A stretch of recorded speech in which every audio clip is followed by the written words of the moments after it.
Hello and welcome to another bonus episode of Hockey Inside Out. The Montreal Canadiens power play and penalty kill are both struggling. So how can the Canadiens fix their special teams? Rick, let's get your thoughts. Well, let's start off with their penalty killing, and obviously at certain points in the season they were having some success, and the success was coming from a big save by the goalie, players in the shooting lane, reaction around the net as far as aggressive to loose pucks and getting to them before the opposition, face-offs, all the details that add up to making the difference between goals against. And they haven't been able to do that. And I think that my experience in kind of teaching that is the aggressiveness. If you look at the top teams in the league, you look at the LA Kings, you look at Boston, and they're in the high 80s, very effective because they're very aggressive. And when you're struggling as a group and what you're kind of telling the guys to do isn't working, then you have to go to plan B, which to me is let's try to be a little more aggressive in the rotation and force the opposition to make a perfect play. Chances are that they might be able to do it, but it's not working what they're doing right now. So let's step it up and let's go to the aggressive mode. Everybody, on the same page. When one goes, the other has to go and react, and have a rotation where even if they have to stay out for 25 seconds, they go aggressive and really force the opposition to make a perfect play to get a chance to score. So from that standpoint, that's an area that I wish they would talk about and bring in. And as far as the power play goes, we talked about the movement, the player movement, and most importantly, the pretty plays aren't happening. The cross-seam plays aren't happening. Opposition know it, get the sticks in the way. Pretty easy to defend. So let's get back to the shooting gallery with guys in front, and just like 5-on-5, start to get some ugly goals. That's maybe going to turn things around for their goals for. On the penalty kill, it seems like Jake Evans is the only one who adopts that like super aggressive strategy, and he's always on the guys at the point, turning over pucks and trying to fight the puck over the line. But Rick, when you're coaching, I know you talk about like passive box versus aggressive box for penalty killing. Is that a player personnel decision where maybe if you have faster guys, you go more aggressive, and if you have slower guys, you go a little bit more passive, bigger guys on the inside?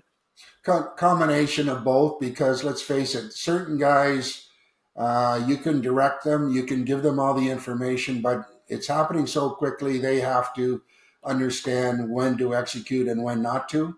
So there's a little bit of a talent issue as far as what you have in that player, the quickness, their ability to anticipate, and their ability to use their stick well and get to the area where they anticipate something dangerous going to happen for a scoring attempt. So the bottom line out of all of this, everybody has to be on the same page. You can't have one guy doing something and the other guy standing and watching. It's not going to work. So you have to really try and reinforce the fact that understanding what everybody's trying to do out there, and then execution. And some are better at it than others. Some are really good penalty killers because, first of all, they don't care about putting their body in front of a shot, which is a big part of penalty killing. And the other is making sure that in front of the net, the opposition does not get to loose pucks, and you got to be the one to jump on loose pucks to make sure they're cleared in the corner, or not allow second attempts by the opposing forwards. The thing when it comes to special, there's a salary cap for players in the NHL. There's no salary cap for coaches. And the Canadiens power play and PK, you look at the NFL sidelines, there's a quarterback coach, a tight ends coach, a defensive back coach, a this coach, a this coach, a this coach, a that coach. Why don't the Canadiens have a power play coach and a penalty killing coach? they could be up in the press box. They don't necessarily need to be behind the bench. And Rick Green, who used to be in charge of the PK when he was an assistant coach with Claude Julien. I don't know, Rick, if you want to go back working in the NHL again, but it might not be a bad idea. And, Guy Carbonneau, when he was head coach, again, he's had the best power play in the NHL.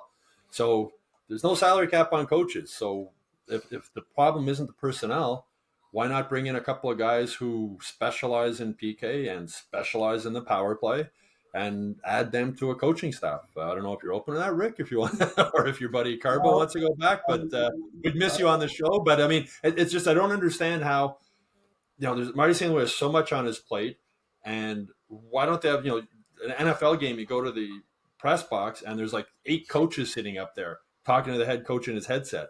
I think in the NHL, that's something that moving forward, teams like the Canadiens who have, you're limited in what you can spend on players, but rich teams like the Canadiens, the Leafs, etc., who have make a lot of money, can use that money, I would think, to spend it on more coaches and maybe gain an advantage that way. Well, you just need to tell me what you charge, by the hour, or whether you do a percentage. I know it won't be much. I'm sorry to break it to you, Rick, but you've got a no trade clause, so you can't leave us. So you're sticking around.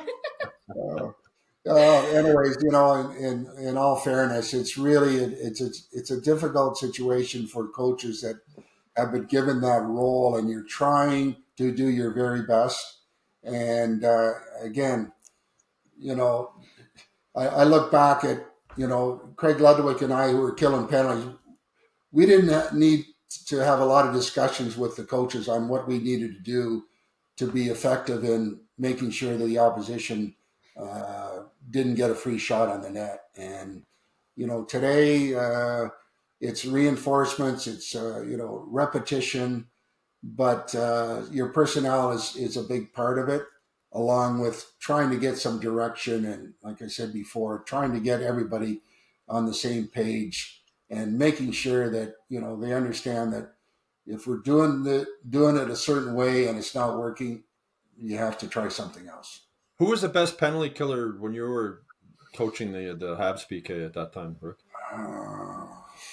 Well, that's many moons ago. There was a number of guys. No one that just jumps out as one that really enjoyed. But I mean, I'll obviously go back to my playing days, and Carbonneau and Scrula and these kind of guys just were like a pleasure to work with, because you knew that they were going to make it tough for the opposition. Yeah, I still remember Carbonneau blocking a shot off his helmet. I think it was in the playoffs on a PK where he actually dove headfirst in front of a slap shot. Yeah. Well, let us know if you have any thoughts on how the Canadiens can fix their power play. Leave it in the comments section below. And make sure you check out Hockey Inside Out to see our full episode.